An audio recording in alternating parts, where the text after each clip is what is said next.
Assalamu alaikum wa rahmatullahi wa barakatuhu. Yan uwa masu sauraron mu a wannan tafiya tamu mai albarka, Ubangiji Allah ya saka muku da alkhairi, Allah kuma ya tara mu a Dar Salamu gidan aminci. Warwara ko in ce muku fashin baki dangane da wannan abu da muka yi wanda ya shafi hawa'i. Malam ka tsaya ka karanci ɗabi'an hawa'i da kyau.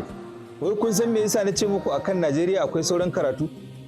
To billahi allazi la ilaha illa huwa ba ina gaya muku don ku yarda ba. Duk ko mutum ne aka ce maka wannan mutumin sunan shi gidan kuɗin shi hawa'i ne ba za ka samu da adalci ba ko da alƙali ne. Alƙalai ku yi haƙuri. Na san da yawa kila daga ciki akwai masu kallon wannan abu ba ina idan in ci mutunci bane ba. Sabida duk lokacin da aka ce wannan ƙasan raba'inta na gidan kudinta hawa'i ne to wannan ƙasa a tarwatsa take. Ba za ka raba ta da cin hanci ba za ka rasa ta da zalunci na shugabanni ƙasa ba, ko ba za ka rasa ta da taɓarɓarewan al'amari akan abin da dukkanin wani abu na hukunci da ya kama kan 'yan sanda, sojoji, lauyoyi, 'yan sanda. Wallahi dukkanin wani mahukunci da ya san cewa wai za a iya bashi wani abu ya je ya yi abu ba don Allah ba, to ka kiyayi sakamako lokacin da Allah akwai wasu guri Allah ta'ala maɗaukacin sarki guda uku da ya magana akan alƙalanci. Malam alƙalanci ba ƙaramin abu bane, kujera ce mai daraja mai girman gaske wacce kowaye kai alƙali ga dama zai kaɗa ma hanta. Wallahi sai ka je ka kwanta ka haɗa kai da gwiwa ka kasa gane waya ina ma aka haife ka ne tukunna. To amma wannan kujera sun ɗauke ta sun mai da ita kujerar wasa, wasunsu da yawansu azzalumai ne, cin hanci ake ba su sana irin hukuncin da suka ga dama. Yanzu ka duba akan zaɓuɓɓukan nan da aka yi, saboda Najeriya gaba ɗaya ta hau kan hawa'in, yanzu kuma hawa'in ne yake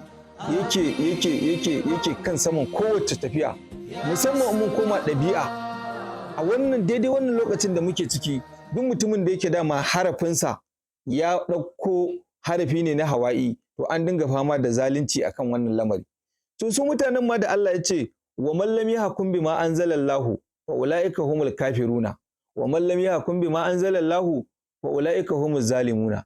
Lauyoyin nan da suke ta kokari fa su je sun kare wani gwamno ko wani shugaban kasa ko wani mutum wanda ya kasance babu gaskiyar shi saboda cin hanci ko kuɗi, fa man yajadilullaha anhu yawmal qiyamati amman yakuna alaihi wakila.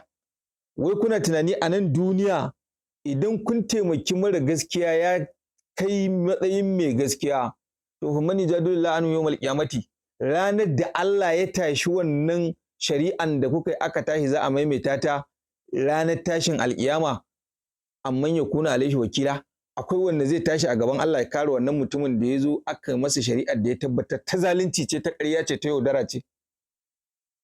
To wannan abun ma hukuncin har ya fi ƙarfin na hawa'i, ya fara faɗawa na nari. Ka san dama aka ce ga wuta ga iska to masifar yawa take. Kamar ana gobara ne a wannan gida, kwanan ya ɗau wuta sai kuma a ce ga iska na tashi za ta dinga rarraba wutan zuwa wasu gurare. To shi isa a wannan lokacin mun shigo wani lokaci wanda ike mun shigo lalacewan mahukunta.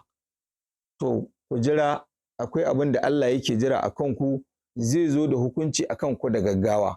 Amma abin da yasa nake daɗa nuna muku akan ɗabi'an hawa'i na da ƙarfi. Duk lokacin da ya kasance ɗabi'anka a gidan kuɗinka hawa'i ne, to za ka kasance mutum ne kai wanda yake gaskiyar magana, da yadda ka kai ga san gaskiyanka akan harkan kuɗi, to za ka zama ba ka da wasa kuma komai kana iya yi. Saboda haka hawa'i idan ya zo wa mutum akan kuɗi, yanzu kamar wannan caɗin sai ya kasance a ce gidan kuɗinka ita ce, to za ka samu mutum da gashi da bala'in kuɗi amma mugun marowaci ne, kullum na mutane yake nema. Sannan ko mutum ne wanda akan kuɗi koya kuke da shi zai iya cin zarafinka. Sannan ko mutum ne wanda akan kuɗi za a iya haɗa baki da shi ai komi. Kaga saɓanin turabi. Shi kuma turabi in ya zo a gidan ƙasanka, to za ka kasance a kamar wasu ƙasashe namu na ƙetare-ƙetaren mu, akwai wanda in ka bubbuga za ka ga gidan kuɗin asusun ƙasan turabi ne. To za ka ga masu jagorancin ƙasan za ka fahimci da yawansu za ka ga suna son su gyara ƙasan, amma ba kamar mu irin wannan ƙasar tamu ba. Ina ganin babu mamaki wataƙila sai idan Allah ya in ya so a yi gyaran, wataƙila sai ya tada wasu gyauro a tushen waɗannan azzaluman, wataƙila sai ka ga su kuma sun zo domin Allah walaula difa'ullahi nasa ba'dhum bi ba'dil lafasadatil lardu. Dama shi Allah yana ɗaukan wasu mutane ya bugi wasu da wasu, saboda ba don haka ba da ƙasa ta ɓaci. To saboda haka lalle tun da Allah ya ce ya yi alkawari zai kawo ƙarshen zalunci, to mun muna nan muna jiran lokaci. Wa inna jundana lahumul galibuna kataballahu al-aghlibanna ana wa rusuli, in ji sarki Allah. Saboda haka wannan abubuwan da zalunci da tsanani da kunci da saka talakawa cikin musifar rayuwa, mutum shi kada ya ɗaki kun sa ya shiga yana kuka yana zubar da hawaye saboda bala'i na yunwa, kai da cikin kama baka sanya za ka yi kace da kai, bare kuma a ce kana da 'ya'ya 2 ko 3. Bayan Allah, masifar ƙasar nan fa ta wuce yadda duk kuke tunaninta. Wallahi ku dawo mu ɗauki hawa'i, mu ɗauki nari, mu ɗauki turabi, duk neman yaya za a yi mu samu mu kawo ƙarshen wannan matsalar ta ƙasar nan akan Allah ya zaunar da mu lafiya. Saboda abin duk aucin da kuke tunani, Allah ka taimake mu, Allah ka datar da mu, Allah ka sa mu gama lafiya, Allah ka sa ƙarshen mai kyau. Yau karatun mun ɗan taɓa harka na abin da ya shafi hawa'i, idan ya kasance a gidan mulkin mutum, ko ya kasance shi ke jagorantarsa, ko ya kasance ya zo a ƙarshen ɗaba'in mutum, to wannan nan duk mutumin da ya kasance hawa'i ke jagorantarsa, to sai an ta haƙuri da shi. Ga yawan fushi, ga yawan zuciya, ga shi bai da fahimta, ga shi gabaki ɗaya al'amarinsa, ga shi da son wasa, kuma da an fara wasan ya ɓata rai. To ai ta haƙuri dai, Allah ya taimake mu.